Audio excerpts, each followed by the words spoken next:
নামাজ কলমা তো ছেড়ে দিয়েছো, এর কারণ এটা নয় যে তুমি বেনামাজি। তোমার নামাজ কলমা ছাড়ার কারণ ভিন্ন। তুমি মনে করো আর কি তোমার মন চায় না, তুমি পারো না, তাই তুমি নামাজ পড়ো না। আসলে তোমার তাওহীদে সমস্যা। কোথায় সমস্যা? মানে আল্লাহ কে?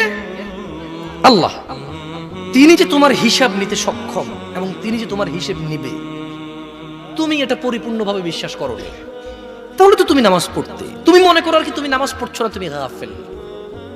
এই জন্য তোমাকে বলেছি আল্লাহকে ভয় করতে হবে। ফর এক্সাম্পল, আল্লাহ নামাজ ফরজ করেছে। কে নামাজ ফরজ করেছে? আল্লাহ। মুয়াজ্জিন আজান দেয়, তুমি নামাজ পড়ো না। তুমি মনে করো তোমার দান সাদাকা তোমাকে উদ্ধার করবে? তোমাকে ভুল শিখিয়েছে। আমি মানুষ, ছোট হতে পারি, শোনো, জোর জবরদস্তি করে কিছু কথা আমাকে শুনিয়েও দিতে পারো, এখান থেকে নামিয়েও দিতে পারো। বলছি না তোমরা নামাবা, বাট এটা পারো। তবে মনে রাখবে, কথা যেটা বলে সেটা উল্টাতে পারবে না। কেন পারবে না জানো? কারণ এই কথা উল্টানোর জন্য তোমাকে কথা থাকতে হবে। মনে রাখবে, তোমার দান সাদাকা হিসেবই হবে না। তুমি কি মনে করো হিন্দু লোককে আল্লাহ প্রশ্ন করবে কিয়ামতে, এ হিন্দু, এতগুলা বুতকে পূজা করছিস, ঠিক আছে বল নামাজ কেন পড়িসনি? ও তো মুশরিক। বুঝুনি মনে হয়?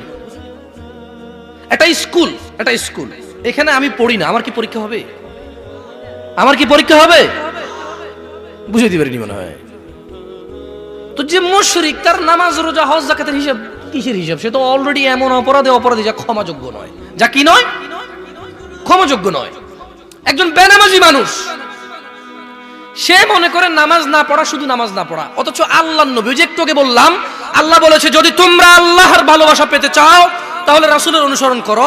রাসূল বলছে যে নিশ্চয়ই কাফের এবং মুশরিকের মধ্যে আর আমাদের মধ্যে পার্থক্য হচ্ছে নামাজ। তুমি মনে করো নামাজ না পড়া। ওই যে তুমি খুঁজে পাও না মুসলমান কিভাবে শিরিক করে, এই যে নামাজ না ছাড়লে শিরিক হয়।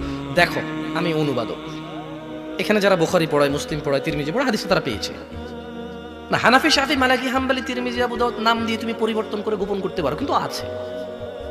ফয়সালা তো আল্লাহ করবে যে এভাবে হয় নাকি সিস্টেম, ইসলামকে বিভক্ত করা এবং কিয়ামত দিবসে রাসূলের অনুসরণের বাইরে কোনো অনুসরণের হিসাব নেওয়া হবে কিনা, সেটা তো আল্লাহ ফয়সালা করবে। আমি আর তুমি এখন